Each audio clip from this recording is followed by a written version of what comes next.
Shalom Chaverim. Today we're starting a new book, the book of Bamidbar, the book of Numbers, and the first portion in this book is also called Bamidbar, which translates to in the wilderness, or in modern Hebrew, Midbar just means desert, in the desert. Okay, picture this. We are actually close to Shavuot, so let's think about the moment of receiving the Torah in Mount Sinai. That particular moment of smoke and fire and sound, no less than 220,000 angels descend upon the Israelites from above. But it's not just angels. Those angels each carry a banner or a distinct flag, if you will. Fast forward to the wilderness, to the desert, to where our portion takes place. And the Israelites are now arranged in their camp according to tribe, according to names. They are counted, and they desire flags. They desire the same banners or the same flags that they saw in that moment coming down with the angels. Now, I know this may sound like a very strange story, and it's not in the Torah. This particular story is not in the Torah. It's actually a midrash. It's a midrash. It's from Bamidbar Rabbah, from Midrash Rabbah. And the midrash actually comes for a verse in our portion, and I want to show you with this beautiful, beautiful chumash, this beautiful Torah by Koren Publishing. It's here in Der Nister, and look at this beautiful paper, beautiful writing, and I'm going to read you this verse that this story is about, right here from this chumash. So it actually starts the second chapter in the portion. וידבר אדוני אל משה ולאהרון לאמור, איש על דגלו באותות לבית אבותם, יחנו בני ישראל מנגד סביב לאוהל מועד יחנו. And that is the verse that has been expanded, and it translates to, the Israelites shall camp each household with its standard under the banners of their ancestral house. They shall camp around the tent of meeting at a distance. All right, so what was this midrash about? What was this story about? Why do the Israelites desire those flags? What those flags by the angels even mean? So I want to leave you with this question for a second and get some help. And today we're going to get the help of a Russian Jewish philosopher named Lev Shestov. So Shestov was born in 1866 in Kiev, now in Ukraine. And he was born to a wealthy Jewish family as Yehuda Leib Schwarzman. It was a very Jewish name. And was a very, very good student, and very early on he studied law, he studied mathematics, but throughout his scholarship he always was a bit of a radical, and he always rejected all the philosophical traditions of his time, and we're going to understand soon why. He was so radical and so bizarre for his time that his dissertation was actually rejected. And he was also a literary critic. He wrote a lot about the works of Dostoevsky and Nietzsche and Kierkegaard. But his writings always challenged authority, challenged reason, challenged systems in general. After the Bolshevik Revolution, he basically left Russia. He moved to Paris, where he lived and wrote until he died. And by the way, part of the reason why he left was his hatred of Marxism, his hatred of systems in general. And as a writer, already prominent writer there, he was asked to write a big defense on Marxism, which he refused to, and that was what prompted him to leave. In France, he was immediately accepted amongst a circle of intellectuals and really the top philosophers of that time. And he is known to, a lot of people didn't hear of Shestov, but he influenced a lot of writers, specifically for those who know Georges Bataille and Gilles Deleuze. So he had a lot of influence. Shestov wrote what some people would like to call anti-philosophy.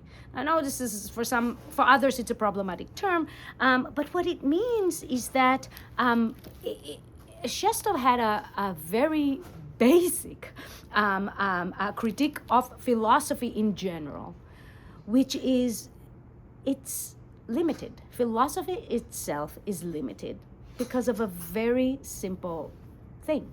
It's limited because it relies on reason.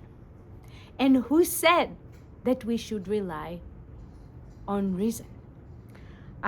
If you think of any philosophical assumption that then was built upon from the beginning of what we call a philosophy and until today, it is always based on some logical assumption or on what Shestov would call necessity. So he asks, what if truth only reveals itself when consciousness dares to break free from the limits of logic?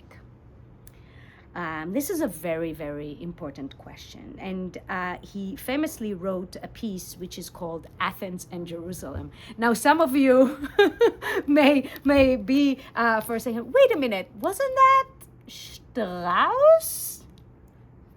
Yes, Leo Strauss did write Jerusalem and Athens. We talked about that piece several columns ago. I invite you to visit that if you'd like. And actually, Strauss was in a way referring to Shestov with his title of Jerusalem and Athens. And so this is very interesting, but I'm not going to get into that critique of Strauss, of Shestov right now. But what is Shestov's Athens and Jerusalem? So Athens for Shestov represents philosophy. It represents reason. It represents what he would call an intellectual prison. Whereas Jerusalem represents everything that is unique, that is individual, that is radical, and that is based on lived experience and on encounter. So this is how he contrasts the two. And I want to read to you a really wonderful quote that stood out to me from Athens and Jerusalem by Shestov. So it goes like this. He says, if Aristotle and his pupil Alexander the Great were brought back to life today, they would believe they were in a country of the gods and not of men.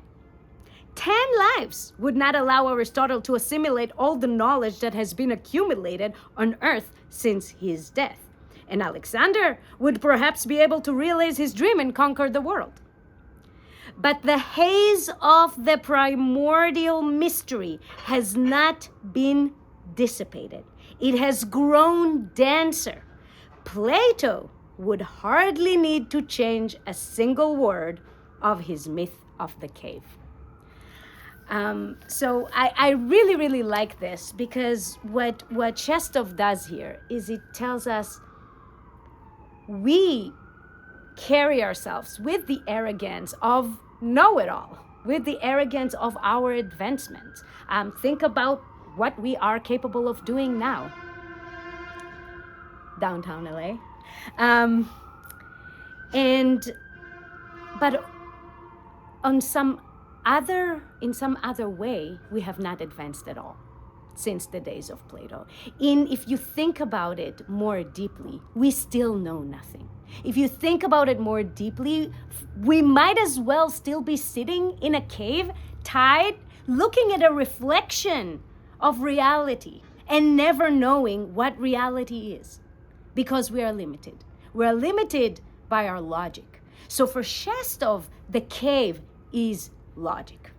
And I think that this is very beautiful, and I'm sure all of us can understand that concept. Now, Shestov strove to do away with systems, not political system or governmental systems, but systems of thinking.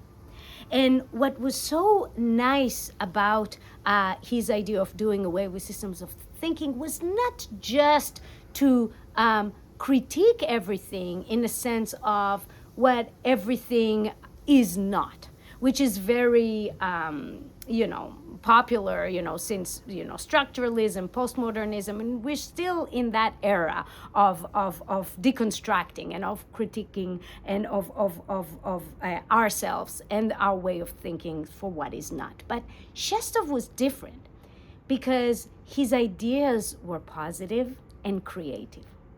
What Shestov wants us to do is not to judge our way of thinking, but to liberate our way of thinking, so much so that we will be able to create our own philosophy.